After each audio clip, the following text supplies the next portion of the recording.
Welcome to our channel's Sunday Showcase. Today we gather to honor the legendary wrestlers we've lost in recent and past few years. Their profound contributions to the world of wrestling continue to resonate with fans and inspire the next generation. In this video, we'll also share some somber news about Becky Lynch, which has touched many hearts. Join us as we celebrate their remarkable legacies through heartfelt tributes and cherished memories. Don't forget to subscribe and stay connected with us to keep their inspiring stories alive. David Hebner, born on May 17, 1949, was a revered figure in the world of professional wrestling, celebrated for his influential roles as both a referee and a promoter. Over the course of a career that spanned several decades, Hebner became a staple in the industry, particularly during the 1980s and 1990s, a golden era of professional wrestling. He passed away at the age of 73, following a lengthy battle with Parkinson's disease and dementia, conditions that had significantly impacted his later years. As a referee, David Hebner earned widespread respect for his integrity, composure, and instinctive understanding of in-ring storytelling. He officiated for top-tier promotions such as the World Wrestling Federation, WWF, now WWE, and World Championship Wrestling, and WCW, lending credibility to some of the most high-stakes and emotionally charged matches in wrestling history. Perhaps the most iconic moment of his career came during the infamous twin referee, or double Hebner angle in 1988, when he and his identical twin brother, Earl Hebner, stunned audiences in a storyline involving a controversial WWF Championship switch, an angle that remains one of the most talked-about plot twists in wrestling lore. Outside the squared circle, Hebner continued to shape the wrestling business with the same passion he brought to refereeing.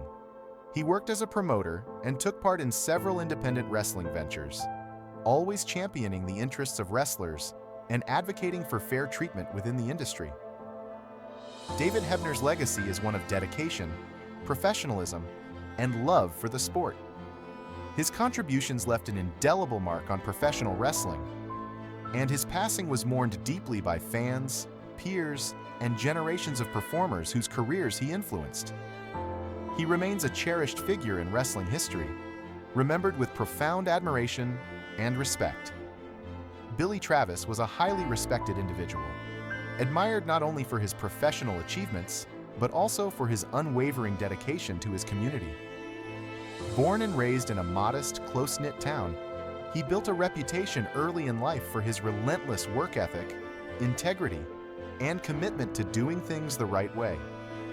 Whether through his career accomplishments or volunteer efforts, Travis left a meaningful impression on nearly everyone he encountered. He was known not just for his success in various fields, but also for the compassion and decency he showed in everyday life. Friends, neighbors, and colleagues frequently spoke of his generosity, humility, and deeply rooted moral values. Throughout his life, Travis faced numerous personal challenges, particularly when it came to his health. He battled chronic hypertension and high cholesterol, conditions that he managed, but which gradually took a toll on his well-being. In later years, he also experienced complications related to type 2 diabetes, which further affected his energy and lifestyle. Despite these health concerns, Travis never let them define him. He remained determined to live life to the fullest, maintaining a strong spirit and a positive outlook. His resilience in the face of ongoing adversity became one of the qualities most admired by those around him. Tragically, Billy Travis passed away unexpectedly from a massive heart attack, officially caused by a combination of coronary artery disease and cardiac arrest. The suddenness of his death stunned those who knew him. Family members, close friends, and community members were left grieving the loss of someone who had been a guiding presence in their lives. Yet even in death, Travis's legacy lives on. His strength, compassion, and perseverance serve as a powerful reminder of the impact one person can have, and the importance of living with kindness, no matter the challenges life presents. Max Hebison, born on June 27, 1947, in the picturesque city of Bern, Switzerland, was a distinguished Swiss boxer who made a significant impact in the realm of amateur boxing during the 1960s. Known for his fierce determination, disciplined training regimen, and natural athleticism, Hébesson rose through the ranks to become one of Switzerland's most respected boxing talents. His career reached an international milestone when he represented Switzerland in the men's welterweight division at the 1968 Summer Olympics in Mexico City. Competing on such a prestigious global platform was a reflection of his exceptional skills and unwavering dedication to the sport. Although Hébesson did not secure a medal at the Olympics, his mere presence among the world's elite boxers was a considerable accomplishment. The 1968 Games were highly competitive, with athletes from all over the globe showcasing top-tier performance, and Hébesson's inclusion in this select group affirmed his place among the boxing greats of his era. His performance inspired a generation of young Swiss athletes, reinforcing the idea that talent combined with hard work could lead to international recognition. After his competitive years, Hébesson remained a respected figure within the boxing community, admired not only for his achievements in the ring, but also for his sportsmanship and humble demeanor. His legacy is often cited by Swiss boxing historians as a cornerstone of the sport's development in the country. Max Hébesson passed away at the age of 75. The cause of death was complications related to heart disease, a condition he had been managing in his later years. His passing was deeply mourned by the boxing fraternity and sports enthusiasts alike, who remembered him as a trailblazer and an enduring symbol of Swiss athletic pride. Jeff Gaylord, born on October 15, 1958, was a professional wrestler whose larger-than-life presence and in-ring versatility earned him a place in the hearts of many wrestling fans during the 1980s and 1990s. He began his wrestling journey in the late 1970s, quickly rising through the ranks of the American territorial wrestling scene. Gaylord's imposing physique, energetic persona, and trademark mullet made him a standout performer wherever he went, from packed local venues to national promotions. Over the course of his career, Gaylord competed in several well-known organizations, including the World Wrestling Federation, WWF, World Championship Wrestling, WCW, and numerous independent promotions. His wrestling style was a mix of raw power and surprising agility. He could switch from executing solid technical holds to pulling off explosive aerial moves, making him a versatile threat in any match. Beyond his athleticism, it was Gaylord's charisma and ability to connect with the audience that solidified his place in the wrestling world. One of his most notable runs came in WCW, where he was involved in various storylines and rivalries, using his in-ring skills and character work to enhance the drama and excitement of the product. Although he never reached the top of the card, his dedication to entertaining fans was always evident. Tragically, Jeff Gaylord passed away at the age of 64. According to reports, his cause of death was congestive heart failure, a condition in which the heart becomes too weak to pump blood efficiently throughout the body.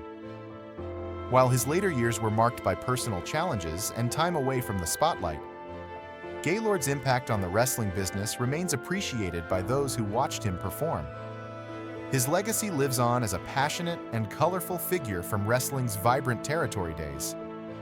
Miss Elizabeth, born Elizabeth Ann Hewlett on November 19, 1960, in Frankfort, Kentucky, was a trailblazing and influential figure in the world of professional wrestling. Best known for her role as a manager and valet during wrestling's golden era, she captivated audiences with her grace, poise, and quiet charisma, a stark contrast to the often chaotic and flamboyant atmosphere that defined the industry during the 1980s and 1990s. Elizabeth rose to prominence in the mid-1980s when she made her debut in the World Wrestling Federation (WWF), now WWE, as the on-screen manager of Macho Man Randy Savage. Their partnership quickly became one of the most iconic duos in wrestling history. Her refined and elegant demeanor added a dramatic and emotional layer to Savage's intense persona, and together, they played a pivotal role in some of the most memorable storylines of the era, including their emotional reunion at WrestleMania 7. Elizabeth's presence not only elevated Savage's character, but also helped to redefine the role of women in professional wrestling, setting a precedent for future female valets and managers. After parting ways with the WWF, Miss Elizabeth went on to appear in World Championship Wrestling, WCW, where she continued to manage top-tier talent and contribute to high-profile storylines. Though her on-screen roles became less prominent in the later years of her career, her influence remained undeniable. Tragically, Elizabeth Hewlett passed away at the age of 42. Her death was ruled accidental, caused by acute toxicity due to a combination of alcohol and prescription drugs, including painkillers and tranquilizers. Her untimely passing sent shockwaves through the wrestling community. To this day, Miss Elizabeth is remembered not only as a pioneer, but also as a beloved figure whose elegance and presence left an enduring mark on professional wrestling. Jody Hamilton, born June 28, 1939, in sunny Los Angeles, California, wasn't just a wrestler. He was a masked mystery, a wrestling mastermind, and one half of one of the most infamous tag teams of all time. Best known to fans under the ominous yet intriguing name, The Assassin, Hamilton teamed up with Tom Renesto to form the legendary duo, The Assassins. With their black masks, no-nonsense attitude, and fierce in-ring tactics, they were the ultimate wrestling enigma of the 1960s and 1970s. They wreaked havoc in promotions all across the United States, making masked wrestling cool long before it became mainstream. Hamilton wasn't just a tough guy in tights. He had the technical chops to back it all up. Agile for his size and smart in the ring, he racked up numerous tag team titles under the National Wrestling Alliance (NWA) banner. Whether flying solo or locking up in tag matches, he could adapt to just about any style, which made him a fan favorite and a headache for opponents. But Jody's legacy didn't stop when the bell rang. After hanging up his boots, he stepped behind the curtain as a promoter, helping to build Georgia Championship Wrestling into a powerhouse during one of wrestling's most exciting periods. He also trained new talent, passing on his decades of wisdom with a gruff charm that many young stars never forgot. Sadly, Hamilton passed away due to complications from pneumonia. He had been dealing with health issues and was in hospice care at the time of his passing. Despite the loss, his influence continues to loom large in the wrestling world. Jody Hamilton's legacy is one of grit, passion, and a whole lot of masked mayhem, and wrestling is better because of it. Dick Slater, born Richard Van Slater on May 19, 1951, emerged as a prominent and influential figure in the landscape of American professional wrestling, captivating fans with his rugged charisma and versatile in-ring style from the early 1970s through the mid-1990s. Hailing from Tampa, Florida, Slater's athletic roots were firmly planted during his formative years at Robinson High School, where he trained under the guidance of respected wrestling instructor Mike Graham. His passion for the sport continued into his college years at the University of Tampa, where he shared the mat with fellow future wrestling star Paul Orndorff. Slater made his professional debut in 1972 with Championship Wrestling from Florida, CWF, quickly earning acclaim for his gritty persona and technical prowess. During his tenure with CWF, he captured the NWA Florida Tag Team Championship and the NWA Florida Television Championship, signaling the start of a decorated career. His talents led him to Georgia Championship Wrestling, GCW, where over the span of 8 years, he solidified his reputation by becoming a 4-time NWA Georgia Heavyweight Champion and earning multiple tag team titles. In the years that followed, Slater continued to make his mark across several major wrestling promotions, including Mid-Atlantic Championship Wrestling and World Championship Wrestling, WCW, where he competed in the inaugural Starrcade in 1983. He had a brief stint in the World Wrestling Federation, adopting a Southern Rebel persona, though he soon returned to WCW, where he remained a consistent presence. Despite his wrestling achievements, Slater's life took a darker turn. In 2004, he was convicted of stabbing his former girlfriend, an incident he attributed to an addiction to painkillers. Slater passed away at the age of 67, reportedly due to complications from heart disease and liver failure. His complex legacy endures, marked by both his contributions to the Southern wrestling tradition and the personal struggles he faced outside the ring. Becky Lynch, born Rebecca Quinn, is widely regarded as one of the most influential and trailblazing figures in modern professional wrestling. Rising from humble beginnings in Ireland, Lynch forged a path to the pinnacle of world wrestling entertainment, WWE, becoming a household name and redefining the role of women in the sport. Known for her fierce persona as the Man, Lynch has become synonymous with the women's evolution in WWE, thanks to her compelling character work, technical in-ring ability, and perseverance through personal and professional challenges. Early life and wrestling aspirations. Rebecca Quinn was born on January 30th, 1987, in Limerick, Ireland, and raised in the coastal suburb of Baldoyle, located in North Dublin. Her early life was characterized by an active lifestyle, marked by participation in a wide range of sports, including swimming, basketball, and horse riding. These experiences contributed to her athletic foundation, which later proved invaluable in her wrestling career. Lynch's interest in professional wrestling was sparked during her adolescence. Alongside her brother, Richie, who would also go on to become a professional wrestler under the name Gonzo de Mondo, she began attending local wrestling events in Ireland. Enthralled by the spectacle, storytelling, and physicality of wrestling, she decided to pursue it as a career. At just 15 years old, Quinn enrolled in a wrestling school operated by Fergal Devitt, better known today as Finn Balor in WWE, and Paul Tracy. Her early training laid the groundwork for what would become a globally impactful career.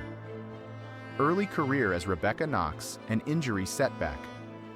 In the early 2000s, Quinn adopted the ring name Rebecca Knox and began wrestling on the European and North American independent circuits.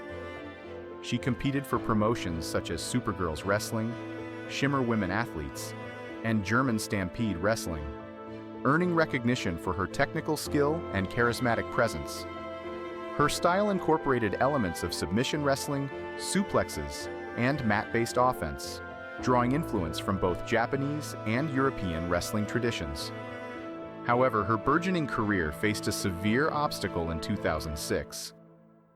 During a match in Germany, Lynch sustained a head injury that resulted in a serious concussion. This injury had long-lasting symptoms, including headaches and vision issues, prompting her to take an extended hiatus from wrestling. Although the break was unplanned, it allowed Lynch to explore other career options, including acting and stunt work, while continuing to reevaluate her future in the ring. Return to wrestling and entry into WWE. After several years away from active competition, Lynch reignited her wrestling career in 2013 by signing a developmental contract with WWE. She was assigned to WWE's developmental territory, NXT, based in Orlando, Florida. While initially saddled with a gimmick based on Irish stereotypes, complete with Riverdance-inspired entrances, Lynch worked diligently to rebrand herself and refine her in-ring persona. Lynch eventually transitioned into a more serious and credible competitor, distancing herself from the cartoonish character and aligning with the athleticism and realism that NXT had become known for. Her matches against rising stars such as Sasha Banks, Charlotte Flair, and Bayley positioned her as a cornerstone of the NXT women's division. One of her most critically acclaimed performances came at NXT TakeOver Unstoppable in May 2015, where she faced Sasha Banks for the NXT Women's Championship.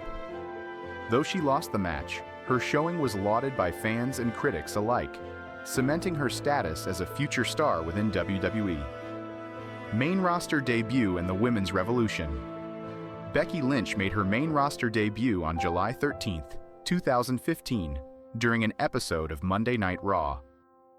She was introduced by Stephanie McMahon as part of WWE's Women's Revolution initiative, aimed at elevating the status and visibility of female wrestlers.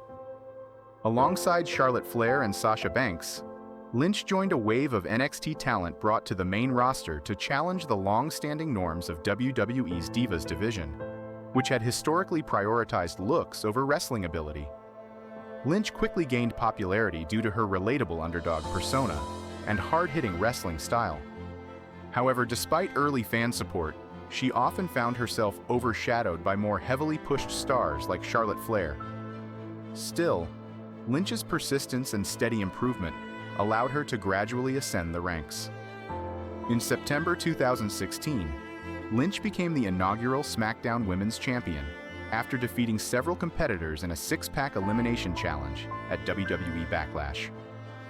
This victory marked a turning point, proving her capability as a leading figure in the women's division. The emergence of the man persona. Becky Lynch's career trajectory reached new heights in 2018, following a character overhaul that captured the imagination of the WWE Universe. At SummerSlam 2018, after losing a triple threat match for the SmackDown Women's Championship to Charlotte Flair, Lynch attacked Flair in a post-match beatdown. Though positioned as a heel turn, the crowd's reaction was overwhelmingly supportive. Fans saw the shift not as a betrayal, but as a justified rebellion against years of being underutilized. Capitalizing on this support, Lynch began referring to herself as the man, a bold moniker that challenged gender norms and asserted her dominance in a male-centric industry. The persona was inspired in part by Ric Flair's iconic catchphrase, "To be the man, you've got to beat the man," and symbolized Lynch's claim to being the top star, regardless of gender. Her unapologetic attitude, confrontational promos, and gritty in-ring style struck a chord with audiences. Lynch's transformation from underdog to confident rebel helped spark a new level of engagement in WWE's women's division. WrestleMania 35. A landmark achievement. Lynch's popularity surged through late 2018 and early 2019, culminating in a historic opportunity at WrestleMania 35.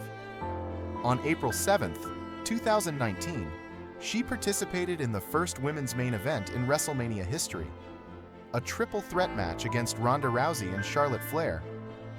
The bout was for both the RAW and SmackDown Women's Championships, symbolizing the apex of the women's evolution. In front of over 80,000 fans at MetLife Stadium, Lynch pinned Rousey in a controversial finish to capture both titles, becoming the first woman to simultaneously hold the Raw and SmackDown Women's Championships. The victory solidified her status as WWE's top female star and further legitimized the role of women as headline performers in professional wrestling. Maternity leave and temporary departure. In May 2020, Lynch made a surprise announcement during an episode of Raw. After revealing that she was pregnant with her first child, she relinquished the Raw Women's Championship, which she had held for a record 398 consecutive days.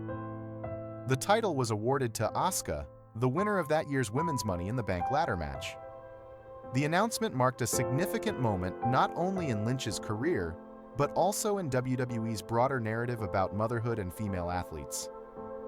Lynch and her fiancé, fellow WWE superstar Seth Rollins, real name Colby Lopez, welcomed their daughter, Rue, on December 4, 2020.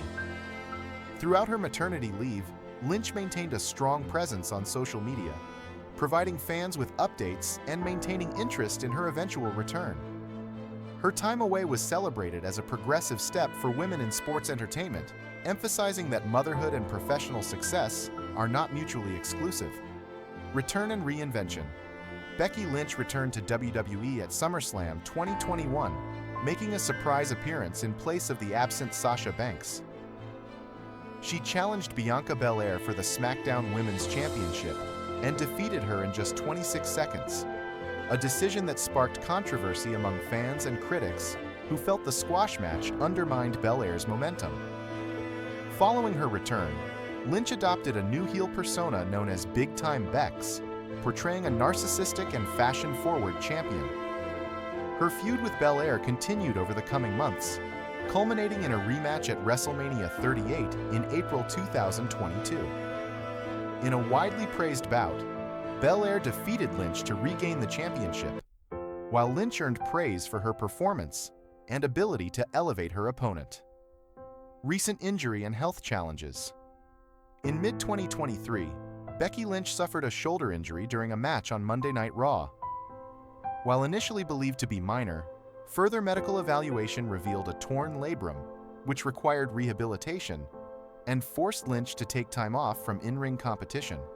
Despite the setback, Lynch remained active in WWE storylines, occasionally appearing in non-wrestling segments, and continuing to promote the company through media appearances. Her dedication to recovery and willingness to stay connected with fans underscored her professionalism and enduring popularity. Lynch returned to action later in the year, but was again briefly sidelined in early 2024 due to a flare-up of the same shoulder issue, prompting WWE's medical team to implement a reduced schedule. Reports in 2025 indicate that while she has recovered from the physical damage, she has begun to take precautionary measures, including limiting her match frequency and focusing more on storytelling roles within the company. Legacy and long-term influence. Becky Lynch's contributions to professional wrestling extend well beyond title reigns and main event matches. She is considered one of the principal figures behind WWE's women's evolution, helping elevate women's wrestling from a supporting act to a central part of the company's programming. Her success has helped dismantle outdated stereotypes and inspired a new generation of female athletes to pursue careers in sports entertainment. Lynch has also crossed over into mainstream media, appearing on television shows, podcasts, and magazine covers. She has been featured in publications like ESPN The Magazine and Variety, highlighting her cultural impact beyond the wrestling ring. As of 2025, Lynch continues to be a prominent figure in WWE's evolving women's division. Her ability to reinvent herself, connect with audiences, and advocate for female representation has solidified her legacy as one of the most important wrestlers, male or female, of the 21st century. Conclusion. Becky Lynch's journey from an aspiring teenage wrestler in Ireland to a global WWE superstar is a narrative defined by ambition, adversity, and authenticity. Through injuries, personal milestones, and industry shifts, she has remained a resilient and transformative presence in professional wrestling. As the man, Lynch not only broke barriers, she redefined what was possible for women in the squared circle. Her career continues to evolve, but her legacy as a trailblazer and symbol of empowerment is already firmly etched in wrestling history.